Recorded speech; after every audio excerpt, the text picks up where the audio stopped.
দেশে সংকট, ঘরের ভেতরে ঢুকে প্রহার করছে শত্রু রাশিয়া। এই অবস্থায় নাওয়া খাওয়া ভুলে পবিত্র পৃথিবীভূমিকে রক্ষা করার বার্তা দিলেন জেলেনস্কি। শনিবার দুপুরে ফের একবার সোশ্যাল মিডিয়ায় ভিডিও বার্তা দিয়ে তিনি বলেন, দেশবাসীর উদ্দেশ্যে আজ শনিবার, কিন্তু সেটা ভুলে যান। আমাদের দেশে এই মুহূর্তে আর কোনো উইকেন্ড নেই। এখন কটা বাজে, কত তারিখ, এসব আর কিছু যায় আসে না। যতক্ষণ না পর্যন্ত যুদ্ধ জয় করতে পারছি, ততক্ষণ কোনো উইকেন্ড পালিত হবে না। ইউক্রেনবাসীর উদ্দেশ্যে এমনই বার্তা দিতে শোনা গেল জেলেনস্কিকে।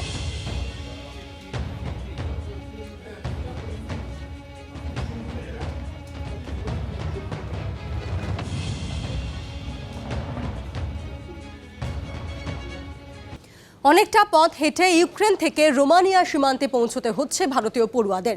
ইউক্রেন রোমানিয়া সীমান্ত থেকে এক্সক্লুসিভ প্রতিবেদন আমাদের প্রতিনিধি শিবাঙ্গী ঠাকুরের।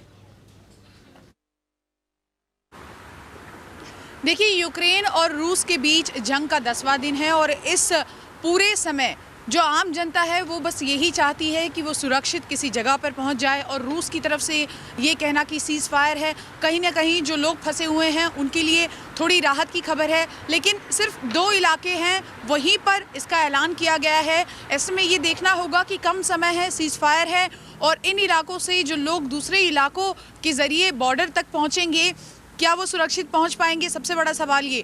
दूसरी ओर जो भारतीय छात्र हैं, खासकर खार्किव और सुमी के इलाके में फंसे हुए हैं, वो भी लगातार मदद की गुहार लगा रहे थे। इंडियन एम्बेसी भारत सरकार से कह रहे थे कि हमें भी सुरक्षित यहाँ से निकाला जाना चाहिए। अब तक जो भी छात्र यूक्रेन से निकलकर तमाम बॉर्डर्स जो हैं दूसरे देशों के, चाहे वो हंगरी हो, स्लोवाकिया हो, पोलैंड हो, इन सभी जगहों पर पहुंच रहे हैं, तो उनका साफ तौर पर कहना है कि हमारे लिए ये ज़िंदगी और मौत का सवाल था। हमने रिस्क उठाया, हम जैसे तैसे पहुंचे हैं। किसी को ट्रेन मिली, किसी को गाड़ी मिली।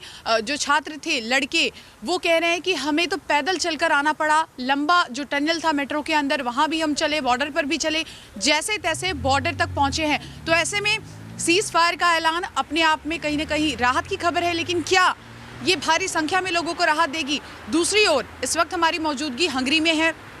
यहाँ पर हंगरी के जो लोग हैं वो लगातार मदद पहुँचा रहे हैं। जब आप बॉर्डर में जाएंगे, हम वहाँ से रिपोर्ट कर रहे हैं, तो हम देखते हैं कि आप किसी भी देश के नागरिक को, जब आप बॉर्डर क्रॉस करके यूक्रेन से हंगरी की ओर आते हैं, तब खुले दिल से यहाँ पर स्वागत किया जाता है। खाने पीने की व्यवस्था की गई है। यहाँ ठंड की बहुत ज़्यादा मार है। इस वक्त जब हम आपसे बात कर रहे हैं, -2 डिग्री है, स्नोफॉल हो रहा है।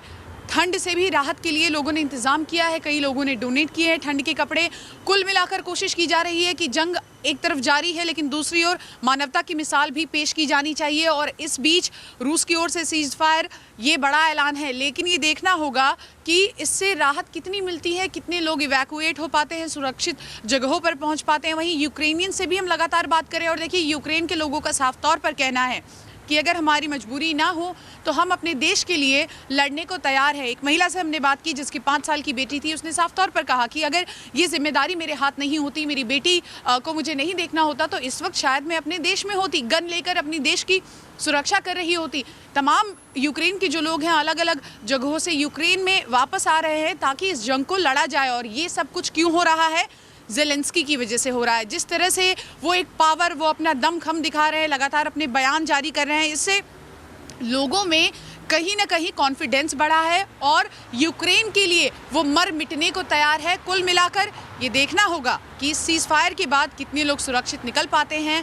और 2 दौर की जो वार्ता है वो हो चुकी है, तीसरे दौर की जो वार्ता होगी उसमें क्या कुछ निकल कर आ पाता है।